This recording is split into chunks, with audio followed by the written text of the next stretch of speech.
नमस्कार, मैं सुनीता कथा मंथन में आप सबका स्वागत करती हूँ। कथा मंथन में आज सुनिए डॉक्टर रमेश पोखरियाल निशंक जी का उपन्यास भागो वाली का प्रथम अध्याय। डॉक्टर रमेश पोखरियाल यानी उपन्यास के लेखक का संक्षिप्त विवरण मैंने अपने डिस्क्रिप्शन बॉक्स में दे रखा है, आप वहां जाकर के पढ़ सकते हैं। तो शुरू करते हैं उपन्यास भागो वाली अध्याय 1। घर में अचानक कोहराम मच गया। जिसे देखो वही शास्त्री जी के घर की तरफ दौड़ा चला जा रहा था। माजरा किसी की भी समझ में नहीं आया। अभी तक भले चंगे शास्त्री जी को यह अचानक क्या हो गया। लोग एक दूसरे से कह रहे थे, क्या हो गया शास्त्री जी को? अभी दोपहर में ही तो उन्हें देखा था। कैसे मृत्यु हो गई उनकी? अरे भाई, 1 घंटे पहले तो मैंने भी उन्हें देखा था घर से बाहर निकलते हुए। हाँ, छड़ी उठाकर घूमने निकले थे। शायद एक्सीडेंट हो गया है, किसी ट्रक की चपेट में आ गए। लगातार लोग बातें कर रहे थे। शास्त्री जी के घर में भीड़ जमा हो गई। पूरे मोहल्ले के लोग इकट्ठे हो गए। खून से लथपथ शास्त्री जी की लाश आंगन में पड़ी थी। बगल में शास्त्री जी की पत्नी दहाड़े मारकर रो रही थी, तो दूसरी तरफ दोनों बहुएं भी विलाप कर रही थी। किसी को मानो यकीन ही नहीं हो रहा था कि अभी कुछ मिनटों पहले घर से भले चंगे निकले शास्त्री जी इस अवस्था में लौटेंगे। लोगों की आंखों में आंसू थे। कुछ बुजुर्ग महिलाएं उनकी पत्नी को ढांढस बंधाते हुए खुद भी सुबक सुबक कर रो रही थी। बहुत ही सज्जन व्यक्ति थे शास्त्री जी। पूरा मोहल्ला उनका बहुत सम्मान करता था। अभी मुश्किल से 7 या 8 ही तो माह हुए होंगे रिटायर हुए। प्राइमरी स्कूल के हेडमास्टर पद से रिटायर्ड हुए थे वह। ठीक 2 माह पूर्व ही अपने इस घर में गृह प्रवेश किया था उन्होंने।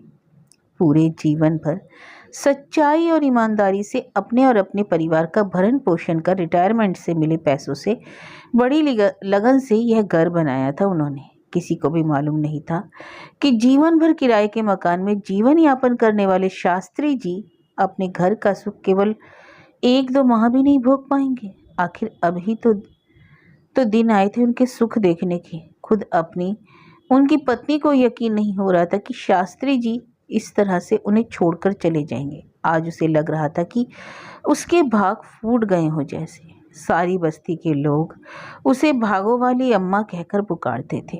लेकिन यह कैसा भाग्य निकला उसका कि पति उसे जीवन के उस मोड़ पर छोड़कर चले गए जब उन्हें नाती नातिन और बेटे बहुओं का सुख देखना था। भागो वाली अम्मा, हाँ, इसी नाम से जानी जाती थी वह। मोहल्ले के लोग ही क्या, बस्ती के लोग भी इसी नाम से पुकारते थे शास्त्री जी की पत्नी को। यह नाम लोगों की जुबान पर इतना चढ़ गया था कि अम्मा का असली नाम क्या था वह खुद भी भूल गई। यह नाम ऐसे ही नहीं मिला था उन्हें। 6 बच्चों की माँ थी, जिनमें 2 बेटियां बड़ी थी। उनके पीछे थे 4 बेटे। इन्हीं 4 बेटों की वजह से उसे भागो वाली नाम से जाने लगा था। लेकिन आज अम्मा को महसूस हो रहा था कि लोगों का दिया हुआ यह नाम ईश्वर को जैसे माफिक नहीं आया। अभी तो कुछ भी सुख नहीं देख पाए थे शास्त्री जी अपने जीवन का, लेकिन ईश्वर ने उन्हें अपने पास बुला लिया। सब कुछ ठीक ठाक ही तो चल रहा था जीवन में। 2 बेटियों की शादी हो गई थी और दोनों अपने परिवार में खुश थी।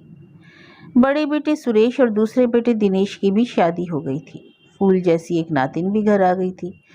शेष दोनों बेटे बड़ी कक्षाओं में पढ़ रहे थे। अपना घर बन गया था। घर में खुशियों का माहौल था, किंतु ना जाने किसकी नज़र लग गई थी इस घर की खुशियों को। इस नए घर में आए हुए अभी केवल 2 माह ही हुए थे कि यह वज्रपात हो गया। किसी वज्रपात से कम भी तो नहीं था यह घटना। अभी उम्र ही कितनी थी उनकी, केवल 60 वर्ष ही तो हुए थे। जीवन भर मेहनत और संघर्ष के बाद जब उन्हें अब सुकून का जीवन जीने का समय मिला तो वे खुद इस दुनिया से चल बसे। पश्चिमी उत्तर प्रदेश के सुदूरवर्ती गांव के रहने वाले थे शास्त्री जी। पूरा नाम था रामानंद शास्त्री। मध्यम वर्गीय परिवार में जन्मे शास्त्री जी अपने 4 भाई बहनों के से दूसरे नंबर के थे।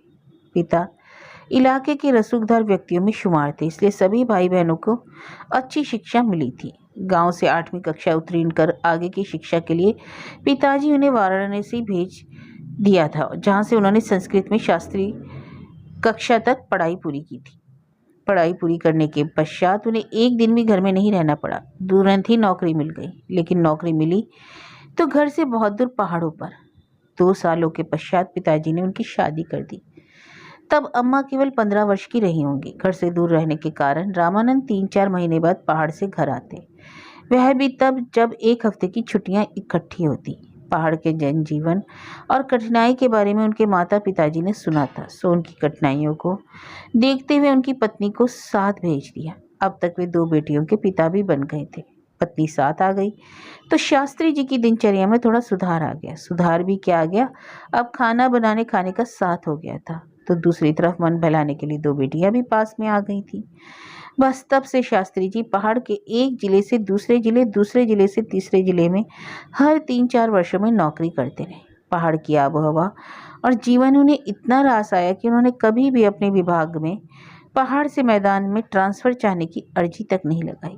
पहाड़ के इस छोटे से कस्बे में वे पिछले 10 वर्षों से रहते आ रहे थे। अब उन्हें यहाँ अपना घर सा ही लगने लगा। उन्हें ही क्या, वहाँ के लोग भी अब शास्त्री जी से और अम्मा से इतना घुल मिल गए थे कि उन्हें वहां से कभी ट्रांसफर ही नहीं होने दिया। 2 बार उनका तबादला दूसरे जिले में भी हुआ, लेकिन लोग हर बार शिक्षा अधिकारी के दफ्तर में धमक जाते।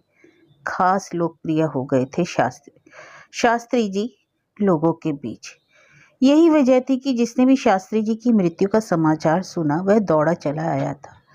अब घर में ही नहीं वरन पूरे मोहल्ले में कोहराम मच गया था। शास्त्री जी की मृतदेह पर दहाड़े मारती अम्मा को मोहल्ले की बड़ी बुजुर्ग स्त्रियों ने किसी तरह से अलग किया। खबर सुनकर दोनों छोटे बेटे भी घर पहुंच गए।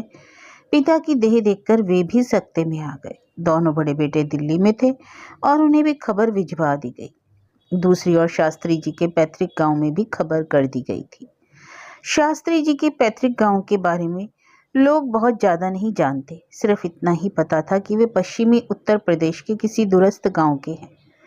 शास्त्री जी ने कभी कभी किसी को अपने घर और गांव के बारे में कुछ नहीं बताया। वे कभी अपनी व्यक्तिगत जिंदगी के बारे में किसी से भी चर्चा नहीं करते थे। हाँ, अगर किसी ने पूछ ही लिया तो वे सिर्फ इतना ही बताते कि वे उत्तर प्रदेश के हैं। इससे ज़्यादा अगर कोई जानना भी चाहता तो शास्त्री जी बड़ी सफाई से टाल देते।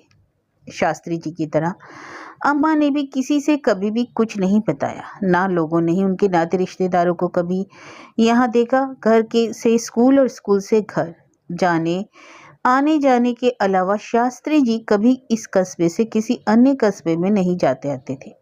न उनकी यहाँ कोई नाते रिश्तेदार थे, न कोई अन्य संबंधी ही रहता था। बस छठी छमाही या फिर गर्मियों की छुट्टियों में कभी कभार शास्त्री जी ही सपरिवार गांव जाते रहते थे।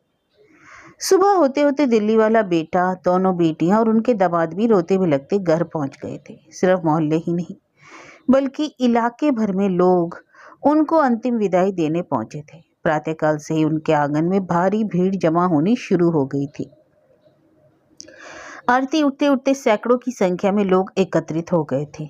उनकी मृत्यु का समाचार रातों रात जंगल की आग की तरह सब जगह फैल गया था। जिसने भी सुना वह दौड़ा हुआ सुबह उनके घर तक पहुंच गया। आरती उठी तो अम्मा पछाड़े मार मार कर रोने लगी। मोहल्ले की औरतों ने किसी तरह बड़ी मुश्किल से उन्हें काबू में लिया। नम आंखों से सभी ने शास्त्री जी की अंतिम विदाई दी। अम्मा का तो रो रो कर बुरा हाल हो गया था। हर कोई उसी को समझा रहा था। दूसरे दिन शास्त्री जी की पार्थिव देह को उनके बड़े बेटे ने मुखाग्नि दी। उनका शरीर पंच तत्व में विलीन हो गया। अगर रोने धोने से मरने वाला वापस आता तो फिर हम भी तेरे साथ रो लेते। जो कुछ ईश्वर की मर्जी थी वह तो अब हो गया। अब तू अपनी देख होएगी क्या? कोई बूढ़ी महिला अम्मा को समझाती। कोई कहती शास्त्री जैसे भले पुरुष का इस कलयुग में स्थान कहाँ। अच्छे लोग तो भगवान को भी प्यारे होते हैं।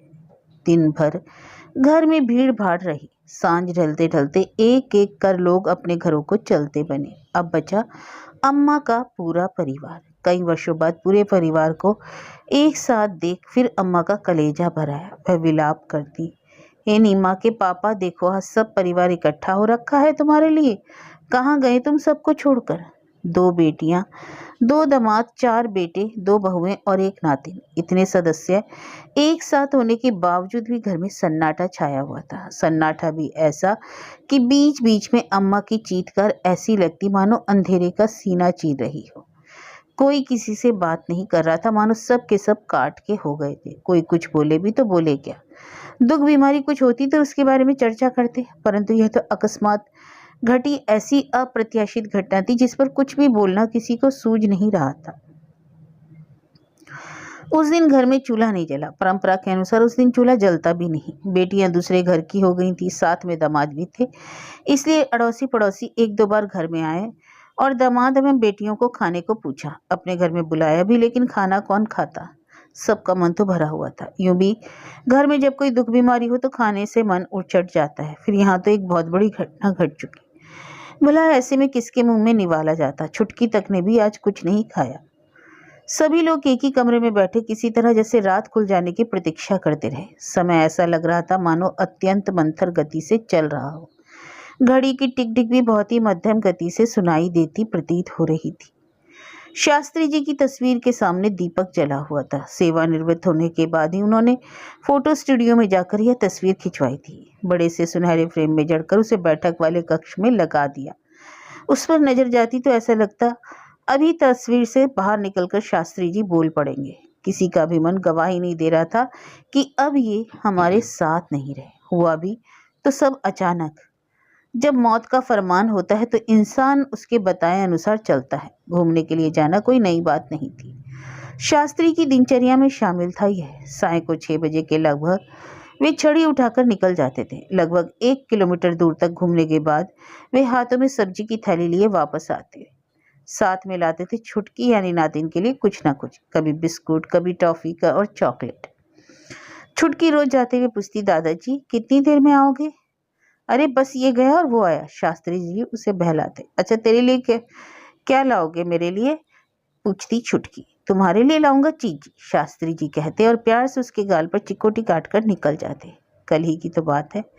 शास्त्री जी 5 बजे ही छड़ी उठाकर बाहर निकल रहे थे कि अम्मा पूछ बैठी, ए जी आज कुछ जल्दी ही निकल कर कहीं और जाना है क्या? नहीं भगवान, कहीं और तो नहीं जाना, बस घर में भी मन कुछ उकता रहा है, शास्त्री जी बोले थे। दादाजी जल्दी आना, छुटकी बोल रही। हाँ हाँ जल्दी आऊंगा, आपके लिए चीजी भी लेकर आऊंगा, छुटकी के कुछ कहने से पहले ही बोले थे शास्त्री जी। उस समय उन्हें क्या मालूम था वे जल्दी तो क्या कभी भी नहीं लौट पाएंगे, और लौटेंगे तो सिर्फ लाश के रूप में। घर से कुछ ही दूर गए होंगे कि शास्त्री जी की एक तेज रफ्तार से आ रहे ट्रक ने उन्हें साइड से टक्कर मार दी। ट्रक की टक्कर से उछलकर दूर नाली में जा गिरे थे। सड़क पर आने जाने वाले लोगों ने तुरंत उनको उठा लिया था। सिर पर काफी चोट आई थी, खून का फव्वारा फूट पड़ा। लोगों ने नजदीकी टैक्सी स्टैंड से टैक्सी मंगवाई, लेकिन तब तक शास्त्री जी की सांस उखड़ गई थी। अब अस्पताल ले जाने से कोई फायदा ही नहीं था, लिहाजा लोगों ने घर पर ही ले आए। एक साथ भीड़ को घर के आंगन में आती देखकर अम्मा का दिल धड़क उठा। अरे ये इतने सारे लोग क्यों? क्या हुआ होगा? कहीं शास्त्री जी को? नहीं, वे तो अभी घर से बाहर गए। दौड़कर वह अंदर से बाहर आई तो शास्त्री जी की रक्त रंजित देह देखकर बेहोश हो गई। लोगों ने पानी की छींटे मारकर उन्हें सचेत करने का प्रयत्न किया। होश आया तो पता चला शास्त्री जी अब इस दुनिया को छोड़कर चले गए। सुबह से सब कुछ सामान्य था। आदत के अनुसार शास्त्री जी सुबह ही टहलने गए थे। आकर फिर नहाए धोए, पूजा अर्चना की और नाश्ता किया। दिन में कुछ पत्रिकाएं उल्टी पुल्टी और पूरा अखबार पढ़ा। छुटकी के साथ बातें की, उसे खिलाया, लेकिन साय को मौत ने जैसे उन्हें आवाज देकर बुलाया हो। वे समय से पहले ही छड़ी लेकर निकल गए। हाँ शायद मौत ने ही बुलाया होगा, वरना 5 बजे वे कभी भी घूमने नहीं निकलते।